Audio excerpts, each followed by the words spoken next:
Hello everybody, today back another video. Oh boy, Jannik Sinner, the Italian stallion, has just won his second Grand Slam title in his career, and his second Grand Slam title this 2024 season, where he is having a tremendous, great season with a 55-5 win-loss record. He is demolishing the tour. He is destroying the tour. He is giving the tour more or less beat downs by tennis fans all the world. He played his sixth final this year and he won his sixth final this year. He has not lost one single final this year. If you want to beat the Italian stallion Jannik Sinner, you need to do it before the final, because when he takes you to the final match, he takes you down to Chinatown, which he did with Taylor Fritz. Was it any surprise? Of course not. It was not any surprise.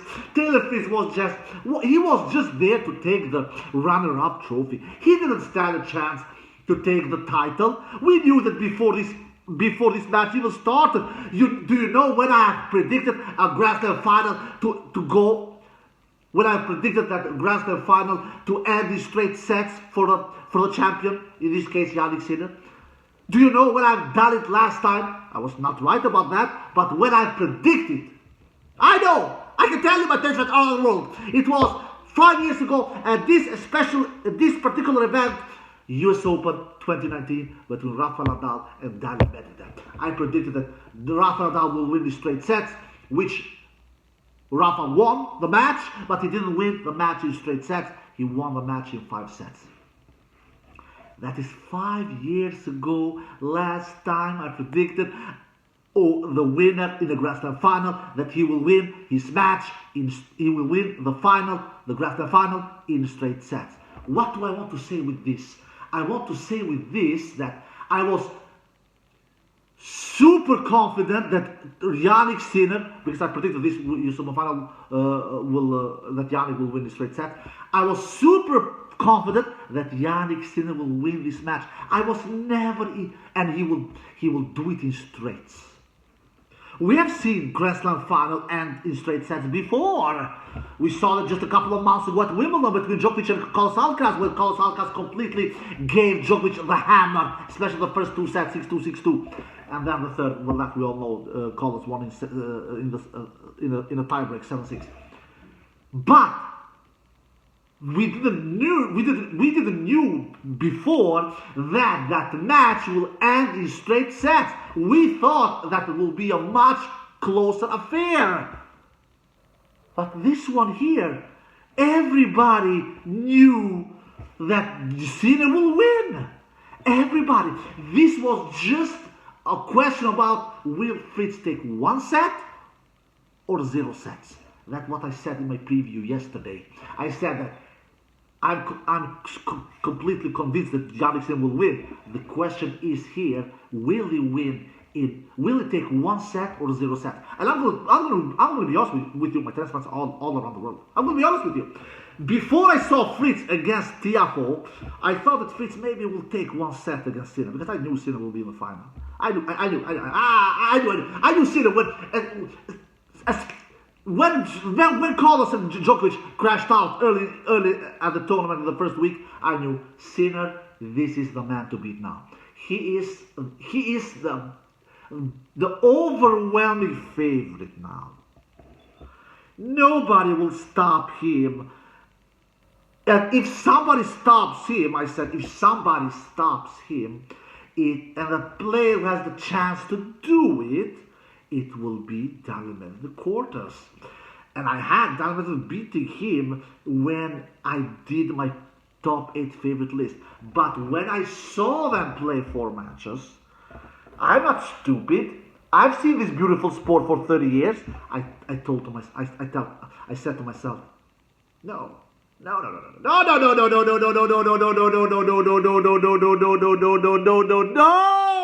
Medvedev is not defeating Jannik Sinner in that quarterfinal. No way in hell Medvedev is doing this. Medvedev has surpassed his peak. Do you know, tennis players have their peaks between 3 to 7, 8 years. Normal tennis players. The big 3, Djokovic, Nadal and Federer, they are not normal tennis players. They have had their peaks between 10 to 15 years. Djokovic, Nadal and Federer. The peak. They have been good superior, prime, between 10 to 15 years. But normal tennis players, they have their peak between 3 to 5. Medvedev has surpassed his peak. Zverev has surpassed his peak. Tsitsipas has surpassed his peak. Dominic Thiem, he has surpassed his peak a long time ago. He's finished. He has already retired. Or at least almost retired. He will retire in the end of the season. So, and I thought to myself, Medvedev has surpassed his peak. Medvedev is not better than Jannik Sinner. Medvedev is a great baseline player. Medvedev, he can extend rallies. Medvedev, he can make your life miserable, especially on the baseline. Medvedev can challenge Jannik Sinner from the baseline, especially on those cross-court backhand exchanges. But Medvedev is not hitting the ball as hard as Jannik Sinner. Medvedev is not returning as good as Jannik Sinner. Medvedev is not serving as good as Jannik Sinner. I'm changing that pick. I said that Sinner will defeat Medvedev in the quarterfinal, which he of course did. So, but Medvedev gave at least Jannik Sinner a run for his money. If you could look at Jannik Sinner's 7 matches that he's won, he has dropped only 2 sets. That was the first set against the American nobody in the first round. And then, that set he lost was actually the first set against that American nobody in the first round. That was the first set of the match. In the first round, he lost. After that, he gave that American nobody a beat down. And then the second set that Jannik Sinner lost in his 7 matches here at the US Open that he has won was against Medvedev, which was no surprise. We knew that Medvedev would give Jannik Sinner a run for his money. Anyway, I knew that Jannik Sinner, when Djokovic and Alcaraz crashed out early in the tournament, Alcaraz in the second round, Djokovic in the third round, he's unstoppable. Jannik Sinner he would have defeated definitely Djokovic. If Djokovic would have survived to the final, Djokovic would have not defeated Jannik Sinner. No. I can guarantee you he would not have defeated him. No. He would have given him a much better run for his money than Fritz did. Absolutely, that I can guarantee you also. But Djokovic would have not defeated this Jannik Sinner. Alcaraz, on the other hand, is a completely different story. Alcaraz is not Djokovic. Alcaraz is younger. Alcaraz is faster. Alcaraz is more powerful. If Alcaraz would have made it to that semi-final, I'm not sure Sinner would have defeated him. I'm not sure. But that doesn't matter anymore. Both of those two guys, Alcaraz and Djokovic, they crashed out early in the tournament. So I knew that this guy is unstoppable now. So when I saw Fritz, before Fritz made it to the final, because I was completely convinced that Jannik will be in that final. When Fritz defeated Zverev, I thought, man, this is impressive. Fritz is defeated Zverev. Look, Fritz is not a better tennis player than Zverev. Look, tennis is the most fair sport we have in the world. Maybe always, you never see the worst player win you never see an undeservedly player win a tennis match. You never see it. Like it can be the case in other sports. In tennis, you always, almost 99% of the cases, you get a deservedly winner. Fritz is not a better tennis player than Zverev on a daily basis. Day after day, week after week, month after month, year after year. Of course he's not. But on that particular day, Fritz was better than Zverev. So when Fritz defeated Zverev, I was impressed. All right. So I said to myself, Fritz will will challenge Sinner in the final. He will. I said to myself, I don't say it in videos, but I said to myself, he will take a set from Sinner. Maximum, a set in the final. But when I saw Fritz against Tiafoe, he almost lost. It was not really close to losing because he won that 5th set 6-1. But Tiafoe pushed Fritz to 5 sets. And I was seeing that Tiafoe is not even near as a good tennis player like Sinner is. If Tiafoe can challenge Fritz this much and take 2 sets from Fritz,